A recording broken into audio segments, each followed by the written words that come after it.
adjust the photos. And the car really does look nice and clean in all these photos.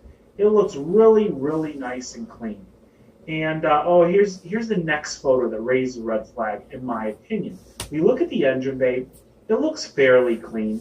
It does look like it might have a little bit of dirt, but that's normal. And I actually like to see a little bit of dirt in the engine bay. If you ever see an engine bay that looks like it's all cleaned and armor all greased up, that means somebody got to it before it went for sale. These cars don't sit at auction typically and look perfect. They sit out in the elements.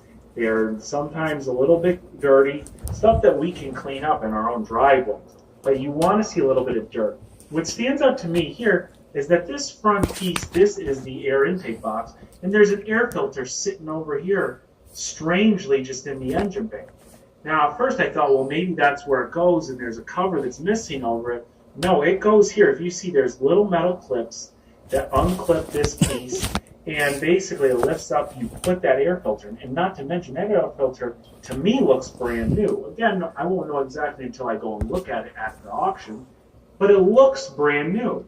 A lot of times when these cars suck water in through the air intake, it makes the original intake completely soggy. It destroys it. You need a new one. If the car is still operating when this is all done, you need a new air filter. So this is strange. It looks like someone pulled it out and threw it in there. I'm not sure why, but it's a huge red flag. If we go and we look at a 2015 BMW 228i engine bay on Google, we'll go to the images, and here's a 228i engine bay.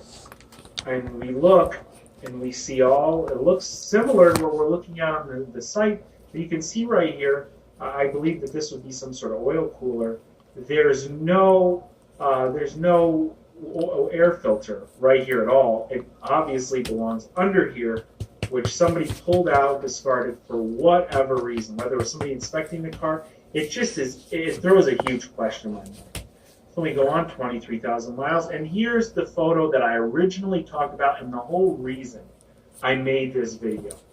The water line, WL, stands for water line, somebody wrote, only came up to the bottom of the fender.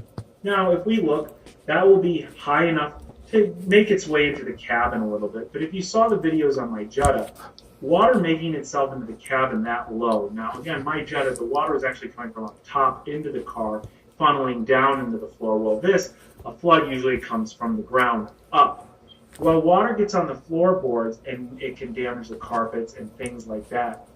It's typically not detrimental to any of the mechanics. And I say typically, sure, it could hurt something electronically, a lot of electronics in the cabin. If the water sits for a while, you start to have corrosion issues, things of that nature.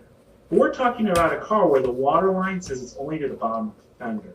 And that's very strange. One other thing that we'll mention before we look and compare it to another car, look at the interior. The seats look really nice.